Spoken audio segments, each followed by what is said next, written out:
ബംഗാൾ ഉൾക്കടലിന് മുകളിൽ ചക്രവാത ചുഴി ശക്തി പ്രാപിക്കുന്ന സാഹചര്യത്തിൽ സംസ്ഥാനത്തടുത്ത 5 ദിവസം ശക്തമായ മഴയ്ക്ക് സാധ്യതയെന്ന് കേന്ദ്ര കാലാവസ്ഥാ നിരീക്ഷണ വിഭാഗം മുന്നറിയിപ്പ് നൽകി. വടക്കൻ ജില്ലകൾക്ക് പിന്നാലെ മധ്യ തെക്കൻ ജില്ലകളിലും രാവിലെ മുതൽ തന്നെ അന്തരീക്ഷം മേഘാവൃതമായി.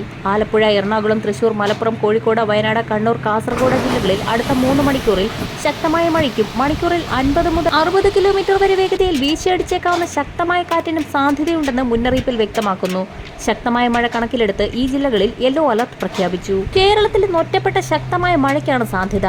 വടക്കൻ കേരളത്തിലും മധ്യ കേരളത്തിലും മലയോര മേഖലകളിലും മഴ ശക്തമാകാൻ സാധ്യതയുണ്ടെന്നാണ് മുന്നറിയിപ്പ്. കൊങ്കൺ, കർണാടക തീരങ്ങളിലും കാസർഗോഡ് മുതൽ കോഴിക്കോട് വരെയുള്ള വടക്കൻ കേരളത്തിലെ ജില്ലകളിലും അതിശക്തമായ മഴയ്ക്കാണ് സാധ്യത. പടിഞ്ഞാറ് മധ്യ ബംഗാൾ ഉൾക്കടലിലെ ചക്രവാത ചുഴിയെ തുടർന്ന് കേരളത്തിൽ ഉൾപ്പെടെ കാലവർഷക്കാറ്റ് സജീവമാണ്. സംസ്ഥാനത്ത് വരുന്ന ആഴ്ച മുതൽ കാലവർഷം കൂടുതൽ ശക്തി പ്രാപിക്കും. ബീഹാറിന് മുകളിലായി ന്യൂനമർദ്ദം രൂപപ്പെടുകയും വടക്ക് കിഴക്കൻ രാജസ്ഥാനിന് മുകളിൽ പുതിയൊരു ചക്രവാത ചുഴി സ്ഥിതി ചെയ്യുകയും ചെയ്യുന്നുണ്ട്. കനത്ത മഴയിലും കാറ്റിലും കോഴിക്കോട് വ്യാപക നാശനഷ്ടം രേഖപ്പെടുത്തി. ശക്തമായ മഴയിലും കാറ്റിനെയും തുടർന്ന് നാദാപുരം മേഖലയിൽ നിർത്തിയിട്ടിരുന്ന കാറിന് മുകളിലേക്ക് തെങ്ങ് കടപുഴകി വീണു. തലനാരിഴയ്ക്കാണ് വീട്ടുകാർ രക്ഷപ്പെട്ടത്.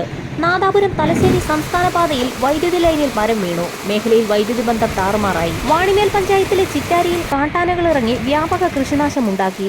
നിരവധി കർഷകരുടെ 100-ലേറെ വാഴകളും 50ഓളം തെങ്ങുകളും കുരുമുളക് വള്ളികളും വ്യാപകമായി നശിപ്പിച്ചു. സംസ്ഥാനത്ത് വരും മണിക്കൂറുകളിൽ ഒറ്റപ്പെട്ട സ്ഥലങ്ങളിൽ കനത്ത മഴയ്ക്ക് സാധ്യതയുള്ളതിനാൽ ബുധനാഴ്ച 8 ജില്ലകളിലും വ്യാഴാഴ്ച 12 ജില്ലകളിലും കാലാവസ്ഥാ നിരീക്ഷണ വിഭാഗം യെല്ലോ അലർട്ട് പ്രഖ്യാപിച്ചു. തിരുവനന്തപുരം, കൊല്ലം ഒഴികെയുള്ള 12 ജില്ലകളിൽ നാളെ അതിശക്തമായ മഴയ്ക്കാണ് സാധ്യത. 24 മണിക്കൂറിൽ 64.5 മില്ലിമീറ്റർ മുതൽ 115.5 മില്ലിമീറ്റർ വരെ മഴ ലഭിക്കുമെന്നാണ് മുന്നറിയിപ്പിൽ വ്യക്തമാക്കിയിരിക്കുന്നത്. തിരുവനന്തപുരം മുതൽ കാസർഗോഡ് വരെയുള്ള തീരദേശ മേഖലകളിൽ അതിശക്തമായ കടലാക്രമണത്തിന് സാധ്യതയുള്ളതിനാൽ പൊതുജനങ്ങൾ ജാഗ്രത പാലിക്കണമെന്ന് മുന്നറിയിപ്പ് നൽകി. വരും മണിക്കൂറുകളിലെ കാലാവസ്ഥാ മുന്നറിയിപ്പുകൾക്കായി ചാനൽ സബ്സ്ക്രൈബ് ചെയ്യാൻ മറക്കാതിരിക്കുക.